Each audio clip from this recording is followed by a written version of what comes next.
Fed up on fed up. Fed up, fed up, fed up, fed up, fed up on fed up.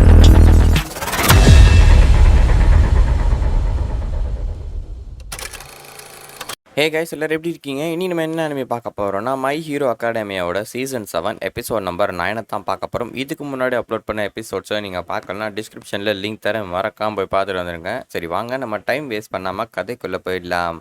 எபிசோட open பண்ண உடனே போன எபிசோடோட continuation தான் காட்டுறாங்க. கடைசியாக நம்ம டாபிக்கும் டோடோரோக்கும் ஃபைட் நடந்திருக்கும். அப்போ டோடோரோக்கு என்ன சொல்கிறேன்னா, இது வரைக்கும் நான் தப்பான ஒரு பார்வையில் தான் இருந்தேன். என்னோட பாஸ்டில் நடந்த விஷயத்த நான் எப்பயுமே நினச்சிட்டு ஒரு ரத்தத்தையும் பொறாமையும் கலந்தவனாக வாழ்ந்துக்கிட்டு இருந்தேன். ஆனால் என்னை சுற்றி பார்க்கும்போது தான் எனக்கு தெரிஞ்சிருந்து என்னோட ஃப்ரெண்ட்ஸ் எல்லாருமே முன்னேறி போய்கிட்டு இருந்தாங்க. ஆனால் ஒரு விஷயம் என்ன தெரியுமா, அவங்க எல்லாருமே எனக்காக காத்துக்கிட்டு இருந்தாங்க. நான் வரணும்னு சொல்லி ஆசைப்பட்டாங்க. அதனால் நானும் முன்னாடி நடக்க ஆரம்பித்தேன். அப்போ தான் எனக்கும் புரிஞ்சுது இவ்வளோ நாள் நான் தப்பாக வாழ்ந்துக்கிட்டு இருந்தேன்னு சொல்லி. எனக்காக கிளாஸையே எப்பயுமே காத்துக்கிட்டு இருந்தாங்க. அவங்களோட எக்ஸ்பெக்டேஷனை நான் நிறைவேற்றணும். அவங்க என் மேல வச்சிருக்க நம்பிக்கையை நான் இழக்க விடக்கூடாது. அதனால இன்னைக்கு நான் உன்னை தோக்கடிப்பேன் அப்படின்னு சொல்லிட்டு அவங்க அப்பா ஒரு ட்ரிக்கை சொல்லி கொடுத்துருப்பாரு. நல்லா ஸ்டோர் பண்ணி ரிலீஸ் பண்ண அப்பா ஃபயர் பவரை பயங்கரமா இன்க்ரீஸ் பண்ணலான்னு சொல்லிட்டு இவன் ஃபயர் பவர் ஐஸ் ரெண்டுத்தையும் சேர்த்து நல்லா ஸ்டோர் பண்ணி ரிலீஸ் பண்ணுவான். அது ஒரு கோல்டு ஃபிளேம் மாதிரி ஆகி நம்ம டாபியோட நெருப்பு எல்லாத்தையுமே அணைச்சிது. அவன் பார்த்தீங்கன்னா உடம்பு எரிஞ்சிட்டு இருக்கும் பார்த்தீங்களா, அது மொத்தமா அணைஞ்சு அடிக்க அவன் மயக்க அடிச்சு அப்படியே தொப்புன்னு கீழே வில சுத்தி எல்லா இடமே பார்த்தீங்கன்னா ஃப்ரீஸ் ஆயிடுது. ஹீரோஸ் எல்லாம் எழுந்து பார்க்கும்போது தான் தெரியுது நம்ம டோடோரோக்கே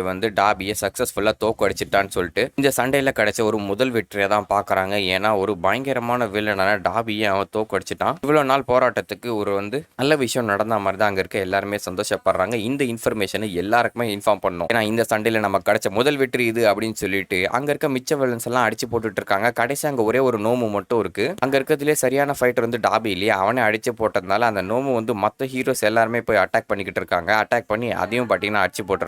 நல்ல வேலை இந்த பிளாக் ரொம்ப லக்கியானது. டாபி மட்டும் தான் அதுவும் இல்லாம நோமோ ஒன்று தான் இருந்தது. மற்றபடி எல்லாத்தையும் பார்த்தீங்கன்னா சாதாரணமான வில்லன்ஸ் தான். அந்த ஜெயில் பிரேக், அதாவது டாட்டாராஸ்ன்ற ஜெயில் இருக்கும் பார்த்தீங்களா, நம்ம ஆல்ஃபா ஒன்றை போட்டிருப்பாங்க. அந்த ஜெயிலில் இருக்க எல்லா வில்லன்ஸுமே ரொம்ப மோசமானவங்க, பயங்கர பவர்ஃபுல்லும் கூட. அங்கே இருக்க வில்லன்ஸ் யாருமே இங்கே இல்லை. அதனால ஃபைட் கொஞ்சம் ஈஸியாக இருக்குது இந்த பிளாக்ல. இந்த இன்ஃபர்மேஷனை கேள்விப்பட்டோன்னே நம்ம ஆள்மேட்டு கண்ணிலேருந்து தண்ணி வருது. இந்த சண்டையில் கிடைச்ச முதல் வெற்றி. என்னதான் மிடோரியா வேற பிளேஸுக்கு போயிருந்தாலும் ஃபர்ஸ்ட் நமக்கு கிடைச்ச வெற்றி எதை பார்க்கலாம். இது எல்லாருக்கும் நீங்களே இன்ஃபார்ம் பண்ணுங்க அப்படின்ற மாதிரி டிடெக்டிவ் சொல்லவும் இவர் அவனுக்கு கங்க்ராச்சுலேட் பண்ணிட்டு மற்ற எல்லாருக்குமே இந்த இன்ஃபர்மேஷனை சென்ட் பண்றாங்க. அங்க இருக்க எல்லா பிளாக்ஸ்க்குமே இந்த இன்ஃபர்மேஷன் போய் சேருது. இதை கேட்ட உடனே நம்ம பசங்களோட மாரல் பயங்கரமா பூஸ்ட் ஆகுது. அவங்களுக்கு பார்த்தீங்கன்னா செம்ம சந்தோஷம். தோதோரைக்கு அவனோட அண்ணனான டாபி தோக்கடிக்கணும்னு பயங்கர ஆசைப்பட்டு இருந்தா. அதனால பயங்கர ஹார்ட் ஒர்க்கும் பண்ணி கடைசியா அதை சக்சஸ்ஃபுல்லா முடிச்சுட்டான். இந்த சண்டையில முதல் அடி மாதிரி இது. இவங்க இந்த சந்தோஷத்துல நம்ம ஃபைட்டையும் ஃபோக்கஸ் பண்ணி இதையும் முடிச்சு விடணும். இந்த சண்டையில கண்டிப்பா நம்ம ஜெயிச்சாகணும்னு சொல்லிட்டு சண்டை போட்டுக்கிட்டே இருக்காங்க. அப்போ அந்த கிகண்டோ மாக்கியா இருக்கான் பாத்தீங்களா, அவனை வெளியே எடுத்துன்னு வரதுக்காக வில்லன்ஸ் நிறைய பேர் வந்திருக்காங்க. ஆனா நம்ம பசங்களுக்கு தான் ஏற்கனவே தெரியும் இல்லையா இவங்க எங்க வருவாங்கன்னு சொல்லிட்டு. அதனால அங்க ஹீரோஸ் எல்லாம் போட்டு வச்சிருக்காங்க. இவங்க ஏற்கனவே பிளான் பண்ணிட்டாங்கன்னு நினைக்கிறேன். ஆல்ஃபாரனோட பிளான் படி நம்ம எல்லாருமே அட்டாக் பண்ணி இந்த கிகண்டோ மாக்கியா அதுக்கப்புறம் அந்த குரோகிரியை வெளியே எடுத்துட்டு வரணும்ன்றது தான். ஆனா இவங்க அதை முன்னாடியே ப்ரெடிக்ட் பண்ணாங்களா இல்ல என்ன பண்ணாங்கன்னு தெரியல. எல்லாருமே அதுக்கு தயாரா தான் இருந்திருக்காங்க. தயாரா இருந்தாலும் என்ன ஆச்சுப்போ அதெல்லாம் ஒரு பிரச்சனையுமே இல்லை. இங்க இருக்க வில்லன்ஸ் வச்சு இவங்க எல்லாரையும் அழிச்சு போட்டு அந்த கிகண்டோ மாக்கியாவை எடுக்கலாம். ஏன்னா அவன் தான் பயங்கர பவர்ஃபுல்லான ஃபைட்டர். யாராலையும் நம்மளை தடுக்க முடியாது. நம்ம எல்லாரையும் சாவடிக்க போறோம், நம்மளை எதிர்க்கிறவங்க எல்லாரையும் கொல்ல போறோம். அந்த யூஏல இருந்த டீச்சர் மாதிரின்னு சொல்லவோ இதை கேட்ட உடனே அந்த ஆசிட்லாம் த்ரோ பண்ணுவா பாத்தீங்களா ஒரு பொண்ணு, அவன் பயங்கர கொடுப்பு. அப்பா அவனை ஒரு வில்லன் அட்டாக் பண்ண வர அவனோட ஃப்ரெண்ட்ஸ் காப்பாத்தி விட்டுறாங்க. இங்க நம்ம ஃபோக்கஸ் பண்ணணும். தொடருக்கு ஜெயிச்சுட்டான். அதுக்கு பாத்தீங்கன்னா நம்மளும் இங்க ஜெயிக்கணும் அப்படின்ற மாதிரி அவங்களும் அங்க போராடிக்கிட்டு இருக்காங்க. சண்டை ரொம்ப கடுமையா தான் இருக்கு. இருந்தாலும் யாரும் விட்டு கொடுக்குற மாதிரி இல்ல. அதே மாதிரி மற்ற பகுதிகளுக்கு இந்த இன்ஃபர்மேஷன் போய் சேர்ந்த உடனே அவங்களும் சந்தோஷமா தான் ஃபைட் பண்ணிக்கிட்டு இருக்காங்க. நம்ம பாக்குகோக்கும் இந்த இன்ஃபர்மேஷன் போய் சேர்ந்ததும் அதுதான் அப்படி நடந்துதான் ஆகணும். நல்ல வேலை அவனை தோக்கடிச்சிட்டான் அப்படின்ற மாதிரி சொல்லிக்கிட்டு இருக்க அவயாமாக்கு அந்த செய்தியை கேட்ட உடனே ரொம்ப சந்தோஷமாயிடுது. அவயாமாவும் அந்த ப்ரோ ஹீரோ ஃபேட் ஒருத்தர் இருப்பார் பார்த்தீங்களா, அவங்க ரெண்டு பேர் இருக்க இடத்துல அந்த டார்டாரஸ்ல இருந்து தப்பிச்சு ஒரு வில்லன் இருப்பான். அவன் என்ன சொல்றான்னா, ஓ எங்களை பிரிச்சு வச்சது ஏற்கனவே பிளான் போட்டிருக்கீங்களா, எல்லாமே சக்சஸ்ஃபுல்லா பண்ணிட்டீங்க, ஆனா எங்களை தோக்கடிக்க முடியும்னு நினைக்கிறீங்களா, அதெல்லாம் முடியவே முடியாது. இது வரைக்கும் அந்த ஆல்ஃபாரனோட பாதையில் நின்ன எல்லாரையும் கொண்டு போட்டுருக்காரு. அதே நிலைமை தான் உங்களுக்கும் வரப்போகுது. என்ன நினைச்சீங்க, இந்த வாரம் நீங்க வின் பண்ணலாம் நினைச்சீங்களா, உங்க மேல நம்பிக்கை வச்சிருக்கீங்களா, இல்ல ஹோப்புன்னு சொல்லுவாங்களே அது ஏதாவது இந்த பிளானட்ல எல்லாருமே அதை தான் பண்ணிக்கிட்டு இருக்காங்க. அந்த நம்பிக்கையும் ஹோப்பையும் வச்சுட்டு தான் வாழ்ந்துகிட்டு இருக்காங்க. ஆனா அது எல்லாமே போயின்னு இப்ப நான் நிரூபிக்கிறேன். உண்மையான சக்தினா என்ன நான் காட்டுறேன் அவோயமா அப்படின்னு சொல்லிட்டு நம்ம பையனை பார்த்தா அவன் சொல்ல ஸ்பையா மாதிரி அவனுக்கு போட்டி குத்துட்டான் இல்லையா, அதனால முதல்ல இவ்வளவு கொட்டை தான் பார்த்துட்டு இருக்கான் அவன். இந்த பக்கம் நம்ம ஸ்பின்னரோட ஃபைட்டை தான் காட்டுறாங்க. அவன் பயங்கர பவர்ஃபுல்லா எடுத்துக்கிறான். நார்மலா சின்னதாக தானே இருப்பான். இப்போ பார்த்தீங்கன்னா பயங்கர ஜெயிண்ட் மாதிரி இருக்கான். கையில் ஏதோ ஒரு பெரிய கடப்பார கத்தி மாதிரி இருக்கும். அதை வச்சு அங்கே இருக்க எல்லாரும் அடிச்சு போட்டுட்டு இருக்க இருக்க நம்ம பசங்களும் எப்படியோ தடுத்துட்டு இருக்காங்க. ஆனா ரொம்ப கஷ்டமா தான் இருக்கு. என்ன ஆச்சுன்னு பார்த்தீங்கன்னா, இந்த ஆல்ஃபா ரோன் இவங்க சண்டைக்கு போறதுக்கு முன்னாடி செகண்டா ஒரு குவிர்க்க தரேன் அப்படின்னு சொல்லியிருப்பான். அந்த குவிர்க்க வந்து டாபி வேணாம்னு சொல்லிட்டு போயிட்டு இருப்பான். ஆனா இவன் மட்டும் வாங்கியிருப்பான். ஏன்னா டாபிக்கு வந்து நல்ல பவர்ஃபுல்லா தான் இருக்கான். அதனால அவனுக்கு செகண்ட் குவிர்க் வேணாம்னு சொல்லிட்டு அவன் யோசிச்சிருப்பான். ஆனா இந்த ஸ்பின்னரை பொறுத்த வரைக்கும் அவன் அவ்வளோ பவர்ஃபுல்லா இல்லைன்னு சொல்லிட்டு என்னால் எதுவே முடியாது. அதனால தான் அந்த குவிர்க்க நான் வாங்கினேன். அதனால தான் எனக்கு நல்லாவே தெரியும் டாபி கண்டிப்பா தோத்துருக்கவே மாட்டான். நீங்கெல்லாம் பொய் சொல்றீங்க. இந்த பேட்டில் வந்து சேஞ்ச் பண்ணணும்னு சொல்லிட்டு நீங்களே வந்து பொய் அது வந்து பரப்பிட்டு இருக்கீங்க. அதை நான் நம்ப போறது இல்ல. அவனை பார்த்து எனக்கு நல்லாவே தெரியும். அவன் மேல எனக்கு நம்பிக்கை இருக்கு. இந்த சண்டையை நான் பாத்துக்கிறேன் அப்படின்னு சொல்லிட்டு அவனோட கேங் மெம்பர்ஸ் எல்லாருக்கும் கத்த ஆரம்பிக்கிறேன். என்னன்னா அந்த பில்டிங் குள்ள தான் குரோகிரி இருக்கான். அவன் வந்து ஷிகராக்கிக்கு ரொம்ப இம்பார்ட்டன்டானவன். அவனை நம்ம மீட்டி எடுக்கணும். அதுக்காக இங்க இருக்க எல்லாரும் நீங்க கொல்லுங்க. நமக்கு எதிரி யாரு நின்னாலும் சரி வெற்றி நமதே அப்படின்னு சொல்லிட்டு அவன் கத்திட்டாங்க. பயங்கரமா சண்டை போட்டுட்டு இருக்கான். ஆனா நம்ம பசங்களை விட்டு கொடுக்குற மாதிரி இல்லை. ஏன்னா ஷோட்டை வந்து ஜெயிச்சிட்டான். அவன் வந்து எவ்வளவு கஷ்டப்பட்டு ஜெயிச்சான்றது உங்களுக்கு நல்லாவே தெரியும். அதெல்லாம் நம்மளும் விட்டு கொடுக்காம அவன் நம்பிக்கைக்கு ஏத்த மாதிரி சண்டை போடணும்னு சண்டை போட்டுக்கிட்டு இருக்கான். இந்த பக்கம் நம்ம டோடோரோக்கி ஷோட்டோவை தான் காட்டுறாங்க.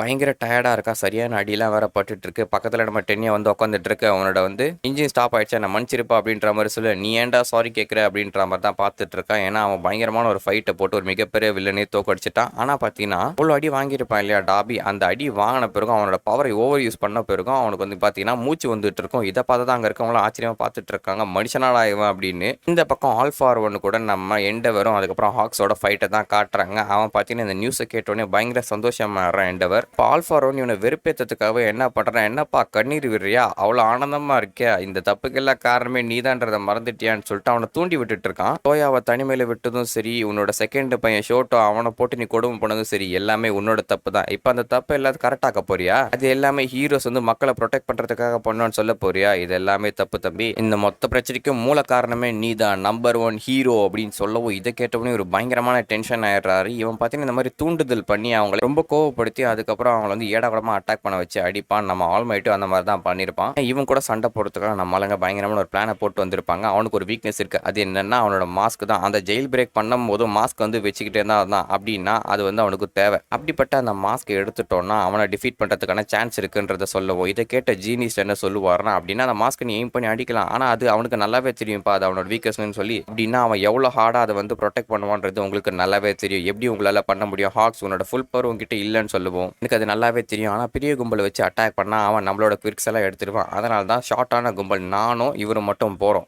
பெஸ்டான காம்போ அப்படின்னு சொல்லிட்டு நம்ம ஹாக்ஸும் எண்டவரும் பார்த்தீங்கன்னா சண்டை போட ஆரம்பிக்கிறாங்க. ஹாக்ஸுக்கு முன்ன இருந்த மாதிரி ஃபுல் பவர்லாம் கிடையாது. ஆர்டிஃபிஷியல் விங்ஸை வச்சுட்டு தான் அவன் வந்து பறந்துட்டு இருக்கான். ஏன்னா அந்த டேமேஜ் வந்து அவ்வளோ ஆயிருக்கு அவனுக்கு. டாபி கூட ஃபைட் பண்ணும்போது ஆல்மைட் கூட சண்டை போடும்போது ஒரு மிகப்பெரிய அட்டாக் கொடுத்திருப்பான். அதை மறுபடியும் கொடுக்கூடாதுன்றதுக்காக க்ளோஸ் காம்பேக்ட்ல எங்கேஜ் ஆகுறாங்க. அதே சமயத்தில் அவன் தொடவும் கூடாது. ஏன்னா தொட்டா இவங்களோட குவிர்க்கு வந்து எடுத்துருவான். ஸோ இது வந்து ரொம்ப டஃப்பான ஒரு பேட்டில் தான். ஏன்னா அவங்க வந்து எல்லா விதத்திலையும் பார்க்கணும். இவன் வந்து நிறைய குவிர்க்ஸை யூஸ் பண்ணுவான். பயங்கர பவர்ஃபுல்லானவன். சைக்கோத்தனமாக வர பண்ணிட்டு இருக்கான். எப்படியாவது அவன் மாஸ்கை மட்டும் உடச்சிடணும்னு சொல்லிட்டு தான் நம்ம 2 ஹீரோஸோ ட்ரை பண்ணிக்கிட்டு இருக்காங்க. ஆனால் அது ரொம்பவும் கஷ்டமா இருக்கு. நம்ம எண்டவர் அட்டாக் பண்ணிக்கிட்டே இருக்கும்போது அதை வந்து ஆல்ஃபாரோன் தடுத்துட்டு இருப்பான் இல்லையா. அப்படி தடுக்கும் போது குறுக்கில் வந்து ஹாக்ஸ் வந்து அட்டாக் பண்ணுவான். இப்படி பண்றது மூலியமா 2 பக்கமும் ப்ரெஷர் போடுற மாதிரி இருக்கும். இருந்தாலும் அவனை வந்து கிட்ட கூட நெருங்க முடியல. ஏன்னா அந்த அளவுக்கு அவன் பவர்ஃபுல்லா இருக்கான். ஹாக்ஸ் நீ கண்டினியூ பண்ணிக்கிட்டே இரு. அவன் கிட்ட ரீஜென்ரேஷன் பவர் இல்லை. இதே கீப் பண்ணி போய்கிட்டு இருந்தானா அவனோட டேமேஜ் எடுத்து அவன் டயர்ட் ஆயிடுவான்ற மாதிரி எண்டவர் சொல்ல இவங்களும் அட்டாக் பண்ணிக்கிட்டு தான் இருக்காங்க. எண்டவர் நீ ஒரு விஷயத்த மறந்துட்டேன்னு நினைக்கிறேன். இங்க இருக்க சின்ன பசங்க பெரிய பசங்கன்னு சொல்லிட்டு எல்லாருமே அவங்களோட எண்ணத்துக்காக ஃபைட் பண்றாங்க. ஆனா நீ உன்னோட மனசு மட்டும் வேற எங்கேயோ இருக்கு.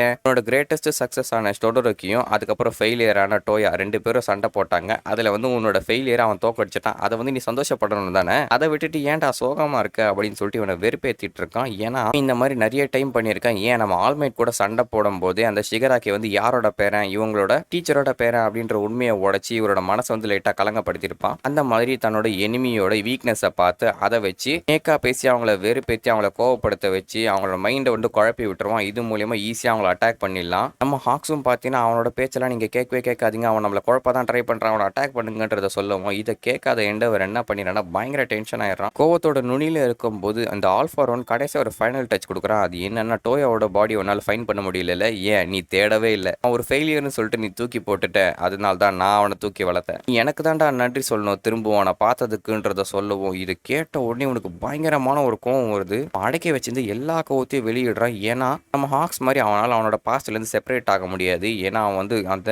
தப்புகள் எல்லாத்துக்கும் தண்டனை அனுபவிக்கணும்னு ஆசைப்பட்டுட்டு இருக்கான். அதனால அந்த தப்பை குத்தி காட்டும் போது அவன் மனசு இன்னும் உடஞ்சி போய் ஒரு மோசமான டிப்ரெஸ்ட் நிலைமைக்கு போயிடுறான். இது மூலியமா ஒரு பிளானோட ஃபைட் பண்ணாம மைண்டு ஃபுல்லா பார்த்தீங்கன்னா பயங்கரமான கோவம் தான் இருக்கு. அதனால அவன் ஃபுல் பவர் பவரை யூஸ் பண்ணி ஆல்ஃபா ஒன்று அடிச்சுக்கிட்டே இருக்கான். நம்ம ஹாக்ஸ் வந்து தடுக்க ட்ரை பண்ணுவான், ஆனால் அவனால் முடியவே முடியாது. இவன் ஃபுல் ஃப்ளேமை யூஸ் பண்ணும்போது இங்கே தான் எல்லாருக்கும் ட்விஸ்ட் கொடுக்குற மாதிரி இந்த ஆல்ஃபா ஒன் என்ன பண்ணுவான்னா அவனோட பவர் யூஸ் பண்ணி நம்மளோட எண்டவரோட வயிற்றுல ஒரு ஓட்டையை போட்டுருவான். அடி வாங்கின எண்டவர் அப்படியே கீழே விழ நம்ம ஹாக்ஸ் வந்து அவனோட மிச்ச மீதி ஃபெதர்ஸ் வச்சு அவர் எப்படியாவது பிடிக்கலான்னு ட்ரை பண்ணான். ஏன்னா இந்த பேட்டிலுக்கு அவர் தான் ரொம்ப முக்கியமானவங்க. ஆனால் இந்த ஆல்ஃபா ஒன் என்ன பண்ணுறான்னா ஹாக்ஸையும் முடிக்கிறதுக்காக ஒரு ஷாக் வேவை கொடுக்க கண்டிப்பாக என்னால் இந்த பொசிஷன்லேருந்து ஜார்ஜ் பண்ண முடியாது, ப்ளீஸ் நான் செத்தாலும் பரவாயில்ல எண்டவரை காப்பாற்றோன்னு சொல்லி ட்ரை பண்ணிக்கிட்டே இருக்க அங்கே நம்ம ஆளுங்க 2 பேர் வராங்க. அது வேற யாரும் கிடையாது, சுக்கியோமியும் இயர்ஃபோன் ஜாக்குன்ற 2 பசங்க இருப்பாங்க தெரியுமா. ஒருத்தன் காக்கா மாதிரி இருப்பான், இன்னொரு பொண்ணுக்கு வந்து அந்த காதெல்லாம் நீளமாக இருக்குமே. இவங்க 2 பேர் வந்து நம்ம ஹாக்ஸை காப்பாற்றி விடுறாங்க. ஒரு பயங்கரமான ட்விஸ்ட் தான். நீங்கள் ஏன்டா இங்கே வந்தீங்க, இங்கே வந்தால் செத்துருவீங்க, இங்கேருந்து போங்க, சின்ன பசங்களுக்கான இடம் இல்லைன்ற மாதிரி சொல்ல, இல்லை உங்களுக்கு உதவி செய்யறதுக்காக தான் நாங்கள் வந்தோம், நாங்களும் சண்டை போடுவோம்னு சொல்லிட்டு முடிவு எடுத்துட்டு வந்திருக்கோம். அதனால் எங்களால் முடிஞ்ச உதவியை நாங்கள் செய்கிறோம், எங்களுக்கு நல்லாவே தெரியும் அவ்வளோ பெருசாக ஹெல்ப் பண்ண முடியாதுன்னு சொல்லிட்டு, ஆனால் அவங்க கூட நல்லாவே நல்லா கொலாபரேட் பண்ண முடியும், அதனால் என்னால் முடிஞ்சதை நான் செய்கிறேன்ற மாதிரி இவன் சொல்லவும் ஆல்ஃபா ஒன் என்ன பண்ணிக்கிட்டு இருக்கான்னா ரொம்ப நாளைக்கு முன்னாடி ஒரு காமிக்ஸை ரீட் பண்ணப்பா. அதில் என்ன பண்ணுவான் தெரியுமா, ஒரு டீமன் லார்ட் இருப்பான், அவனை அழிக்கிறதுக்காக மெயின் கேரக்டர் வர கூட சேர்ந்து இந்த சைட் கேரக்டர்ஸ்லாம் வந்து சாவானுங்க. அந்த மாதிரி நீங்கள் நினச்சிக்கிட்டு இருந்தீங்களா, நீங்கள் வந்து சைட் கேரக்டர் ரொம்ப பவர்ஃபுல்லானவன் டீமன் லார்டு கூடவே சண்டை போடலான்னு சொல்லிட்டு அது உங்களை மாதிரி பொடி பசங்களால் முடியுமான்ற மாதிரி இவன் கலாய்ச்சிக்கிட்டு இருக்க. எங்களால் முடியுமா முடியாதான்றது உன்னை தோக்கடிச்ச பிறகு சொல்கிறோன்ற மாதிரி தான் நம்ம பசங்க சொல்லிக்கிட்டு இருக்காங்க. எண்டவர் எங்கன்னா தொப்புன்னு அப்படி கீழே விழ நம்ம ஹாக்ஸுங்க பார்த்தீங்கன்னா கதி கலங்கு போயிடுது.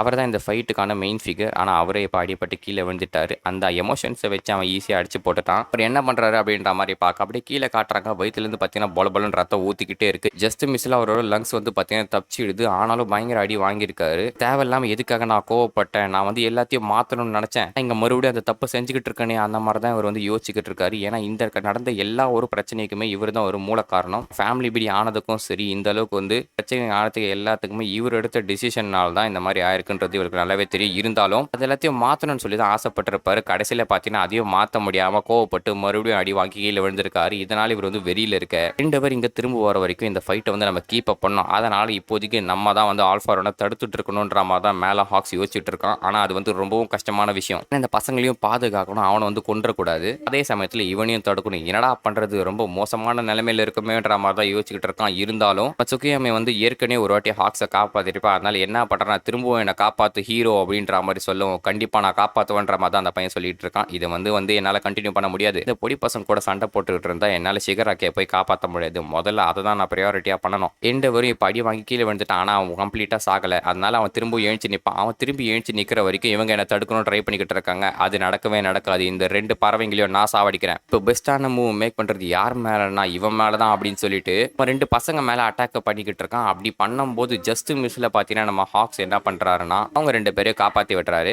இவங்க 2 பேரும் சாக விடாமல் நான் பார்த்துக்கிறேன் அப்படின்ற மாதிரி சொல்லவும் இந்த இயர்ஃபோன் ஜாக் பொண்ணுக்கு பயங்கர பயமாடுது. ஏன்னா இந்த மாதிரி ஒரு மோசமான வில்லனை அவள் ஃபேஸ் பண்ணதே இல்லை. இந்த மாதிரி ஒரு கஷ்டத்தை தான் நீங்கள் ஃபேஸ் பண்ணீங்களாடா ஆவையம்மா மிடோரியா, நீங்கள் ரொம்ப சூப்பரா அப்படின்ற மாதிரி தான் யோசிச்சுட்டு இருக்கா. இருந்தாலும் நான் விட்டு கொடுக்க போகிறது இல்லை. இங்கே பயந்து நான் ஒதுங்கினேன்னா என்னோட ஃப்ரெண்ட்ஸுக்கு நான் அசிங்கத்தை ஏற்படுத்துகிற மாதிரி சண்டை போடணுன்ற ஒரு முடிவோடு தான் இங்கே வந்திருக்கா. அதனால் நான் சண்டை போட போகிறேன்ற மாதிரி இவ யோசிச்சுக்கிட்டு இருக்கேன். நீங்கள் எல்லாம் என்ன நினச்சிக்கிட்டீங்க, சைட் கேரக்டர்ஸாக வந்து என்னையே தோக்கடிக்கலான்னா என்ன ஸ்கூல் ட்ரிப்னு நினச்சிக்கிட்டியா, ஆக்சுவல் ஃபைட்னா என்ன நான் காட்டுறேன்னு சொல்லிட்டு இந்த ஆல்ஃபார் என்ன பண்ணுவான்னா ஃபுல் பவர் யூஸ் பண்ணி ஒரு பெரிய ஜெயிண்ட் கை மாதிரி ஆக்கவும் அந்த ஜெயிண்ட் கைக்குள்ளேருந்து அந்த ஷாக் வேவ்ஸ் வரவும் அவங்க 2 பேரையும் காப்பாற்றுறதுக்காக நம்ம ஹாக்ஸ் வருவார். ஆனால் இங்கே ஒரு பயங்கரமான ட்விஸ்ட் வருது. என்னன்னா இவன் வரது இவனுக்கு நல்லாவே தெரிஞ்சிருந்து அவனோட பவர்ஸ் யூஸ் பண்ணி ஹாக்ஸையும் குத்தி விட்டுறான். நம்ம 2 பசங்களுக்கும் ஒரு பயங்கரமான டேமேஜ் ஆயிடுது. வாயில கண்ணுல இருந்தெல்லாம் ரத்தம் வந்துட்டு இருக்கு. இயர்ஃபோன் ஜாக் இருக்கா பார்த்தீங்களா, அந்த பொண்ணுக்கு ஒரு காதே அருந்து போயிடுது. அருந்து ரத்தம் போல போலன்னு ஊத்த நீங்க ஏன் கூடவே சண்டை போல நினைச்சிங்களா, உங்களை ஸ்பெஷல் நினைச்சிங்களா, அதெல்லாம் வந்து சும்மா. ஹாக்ஸ் நீ வந்து முன்னாடி இருந்த மாதிரி இல்லை, இப்போ வந்து கிட்ட பறக்கிறதுக்கு ரக்கையோ இல்லை, உலகத்தில் வேகமான ஹீரோ நீயும் கிடையாதுன்னு சொல்லி அப்படியே இந்த எபிசோட முடிக்கிறாங்க. இந்த எபிசோட் எப்படி இருந்ததுன்னு சொல்லிட்டு மறக்காம கமெண்ட் செக்ஷனில் சொல்லுங்க. இதே மாதிரி நிறைய இன்ட்ரெஸ்டிங்கான அனிமேஷன் நினைச்சீங்கன்னா நம்ம சேனல் மறக்காம சப்ஸ்கிரைப் பண்ணிங்க. அடுத்த வீடியோவில் உங்களை சந்திக்க மாதிரி டாடா பை பாய்.